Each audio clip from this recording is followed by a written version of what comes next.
The premiership of Arthur Balfour was marked by the passage of several consequential pieces of legislation, which at the time would prove to be politically unpopular, but which reforms would set Britain up well for the rapid changes of the early 20th century. The first of these reforms came with the Education Act of 1902, which streamlined the two public school systems in the UK by combining their oversight and governance. The first system were schools that were administered by the Anglican and Catholic churches, while the second system utilized independent school boards and was provided for children of other Protestant denominations who preferred a tailored education.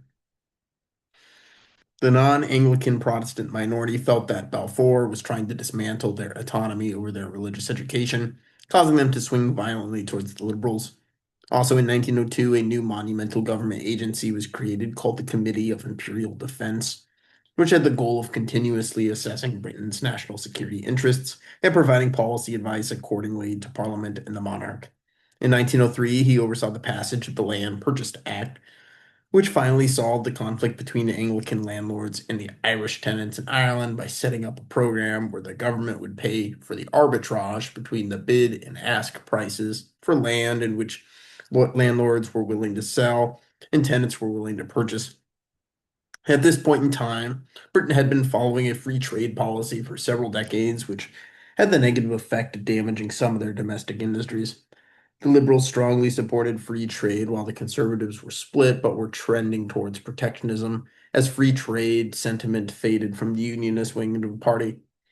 To appease both sides, Balfour implemented retaliatory tariffs in 1903, which aimed to reciprocally punish other nations which had tariffs against Britain.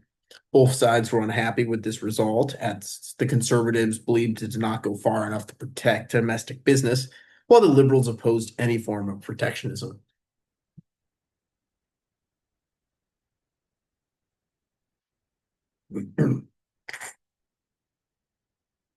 Another controversial act which passed under Balfour was the Licensing Act of 1904,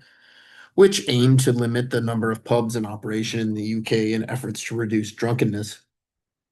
The law set up a fund similar to the unemployment tax in the US, which would compensate pub owners in the event that the government decided to close their pub as part of eminent domain.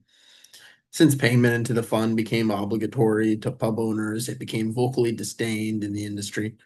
The non-Anglican Protestants, already angry at the Conservatives, saw the law as a handout to alcohol producers, something they found morally reprehensible. 1904 also saw a major breakthrough in the Anglo-French alliance, which had shown signs of thawing in recent years. France had for several decades been in a weak position on the European continent as they had lost allies through the many coalition wars. Britain, on the other hand, had chosen to disengage from the continent to instead focus on expanding its empire overseas. At the turn of the century, these positions were beginning to look unfavorable as Russia and Japan looked to be edging closer and closer to war. With France being an ally of Russia and Britain being an ally of Japan, the two nations were weary of being dragged into a conflict against each other. To avoid that costly situation, the Entente Cordiale was signed between the nations as a pledge of friendship, a formal alliance which has been in place continuously until today. This foresight proved to be invaluable as later that year in October, an event occurred in the North Sea where Russian warships opened fire on a group of British fishing ships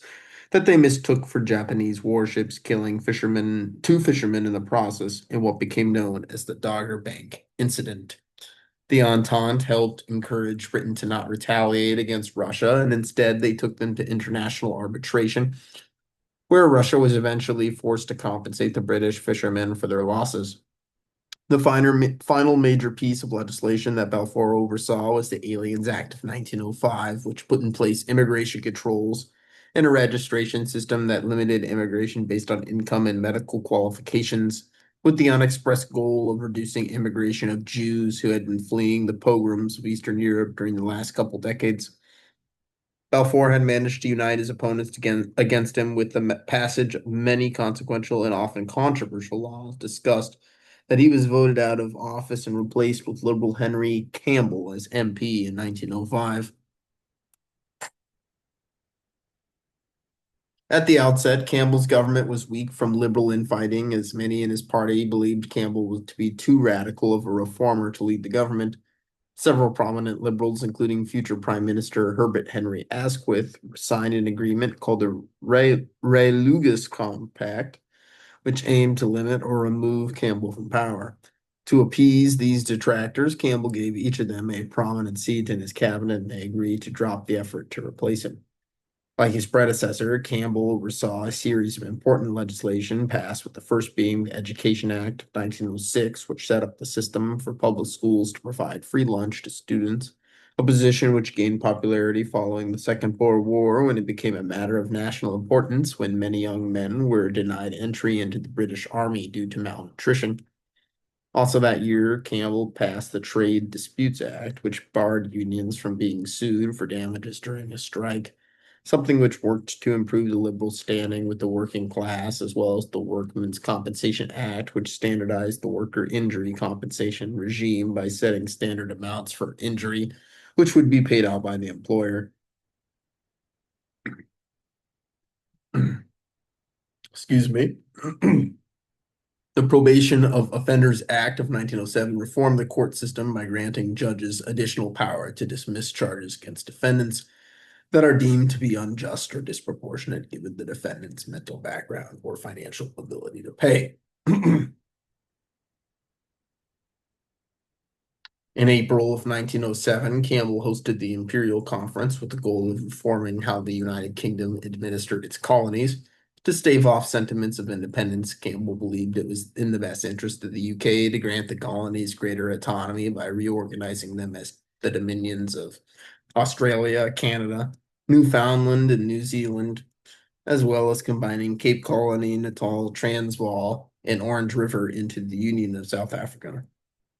Also, at the time, Germany was flexing its appetite for colonial expansion when it entered into an agreement with the Ottoman Empire to construct a railroad from Berlin to Baghdad.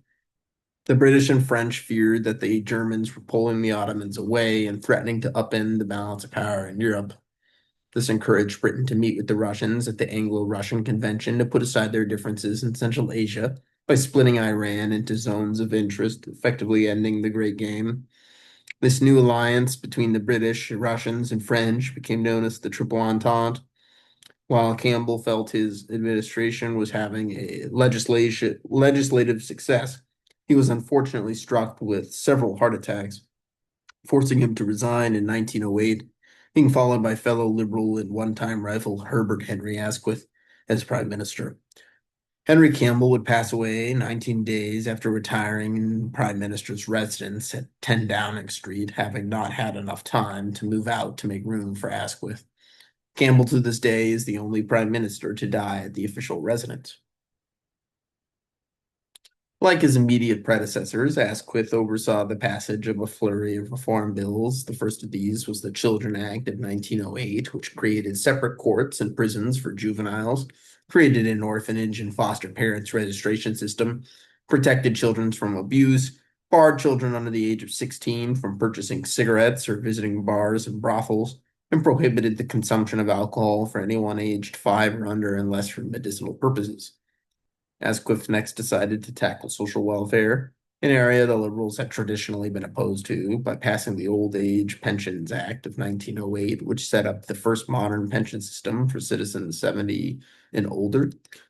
While this new welfare was popular amongst the British public and Liberal House of Commons, the Conservative House of Lords decided to stonewall that year's budget, known as the People's Budget, which called for additional taxes on property in order to pay for the new programs. While the budget was eventually passed, the House of Commons consequently passed the Parliament Act of 1911, which removed the House of Lords' ability to veto budgetary bills and limited their veto power over other bills from an indefinite stay to a maximum of 2 years. For the majority of the party's existence, the Liberals had been opposed to welfare spending, but began to change their tune in the first decade of the 1900s with the emergence of the further left Labour Party, which forced the Liberals to take a position in favor of progress for the working class and not just progress for the nation and its elite. The Conservatives had always supported some levels of welfare, but opposed the drastic new taxes levied in order to pay for a more comprehensive system.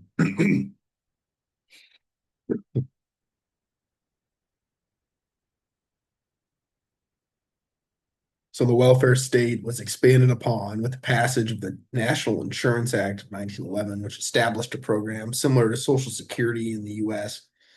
in which employees, employers, and the government would all pay into a fund, which would then be distributed out as health and unemployment insurance.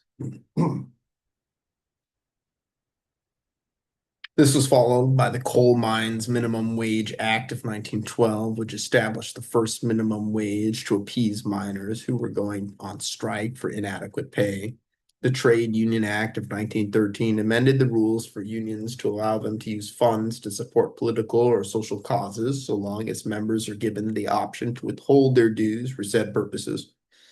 The Welsh Church Act of 1914 separated out the Protestant churches in Wales from the Central Anglican Church, which most Welsh had opposed paying tithes to. A final major reform on the Liberals' agenda was the Government of Ireland Act of 1914, which aimed to give Ireland greater autonomy after several previous failed attempts. While the law finally passed, it and the Welsh Church reform were suspended with the passage of the Suspensory Act of 1914, which halted their implementation due to the outbreak of World War One with Germany, kicking the can of these issues further down the road. While these reforms had been suspended, Protestant Ulster residents of Northern Ireland who opposed independence began forming Ulster volunteer forces, which had the goal of arming themselves so that they could resist when the time came for the eventual Irish independence. Asquith noted the threat to national security that the Ulster volunteers posed, and when he began discussions with military leaders on how to respond to the potential upheaval. When British soldiers stationed in Ireland heard rumors that they would be deployed to arrest fellow Protestants, they threatened to mutiny in what became known as the Curragh Incident, focusing Asquith to publicly state that the military would not be used to suppress the Ulster Volunteers. Despite these overtures, the Ulsters and their sympathizers in the military did not believe the government would stay out of their activities. In the very next month, senior military officers stationed in Ireland orchestrated the gun running scheme, which saw the smuggling of 25,000 rifles and 3 million rounds of ammo from the Germans, and enemy number one to the British in that moment, to be used by the Ulster Volunteers against the prospect of home rule. While the Ulsters were still underarmed, the operation was a strategic success. It was the first instance of using mechanized land vehicles to transport military equipment. Another group that was disenfranchised by the liberal reforms were women who were fighting for the right to vote and who felt left out of recent reforms. A radical group of activists known as the Women's Social and Political Union began a bombing and arson campaign in efforts to draw attention to the issue of women's suffrage, which resulted in the killing of 4 people.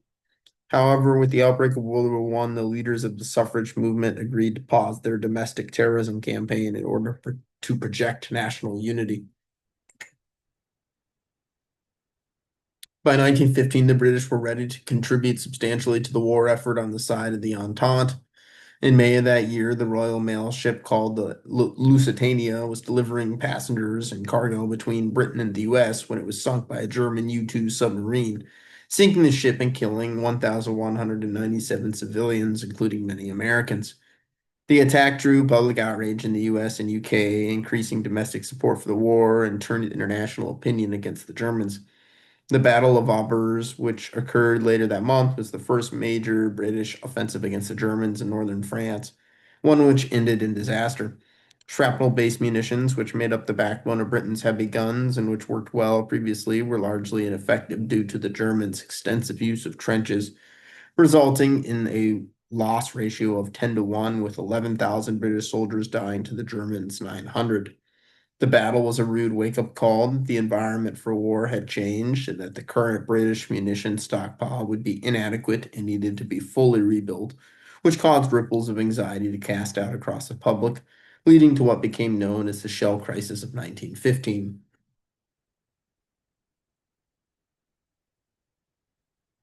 The shortage was solved with the creation of the new Ministry of Munitions, which nationalized the production of munitions to ensure the Army always had an adequate supply.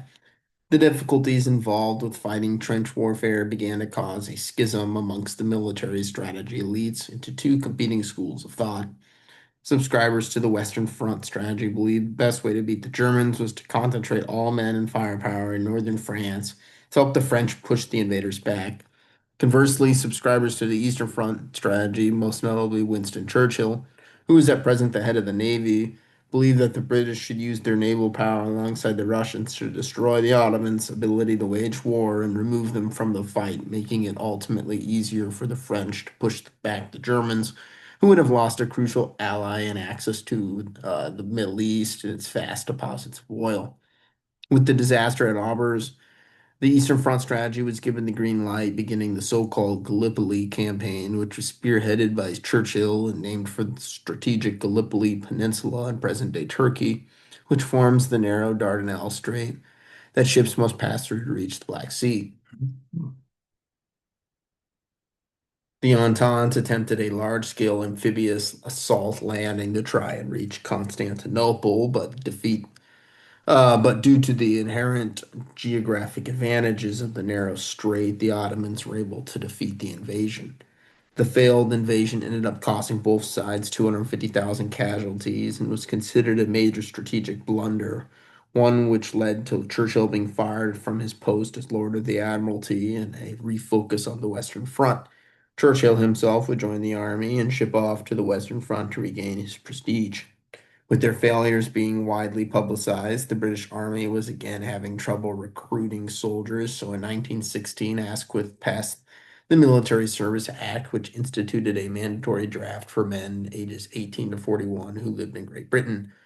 While the UK government had previously been preoccupied with the danger to peace that the Ulsters represented, the Irish Republican Brotherhood and the Greater Irish Republican Movement was also incensed at the government's inaction towards implementing Home Rule in Ireland, that a mass uprising was organized in April of 1916, which earned the name Easter Rising due to the upheaval coinciding with Easter Monday. The uprising was strategically timed to try and take advantage of the fact that the UK was busy fighting a world war and would therefore be less able to suppress the revolt. The British were ultimately able to crush said revolt after 4 days of fighting, resulting in the execution of all of the Brotherhood's top leadership, but only after having to divert 16,000 preciously needed soldiers to Ireland. While the British Army was facing tactical blunders and manpower shortages, the Navy was much better positioned to react to German naval aggression. The British implemented a naval blockade across the North Sea in an attempt to isolate the Germans by cutting off a crucial supply line. Germany reacted in June of 1916 by trying to break the blockade, leading to the Battle of Jutland, the largest naval battle of the war and the last major battle between traditional battleships in military history.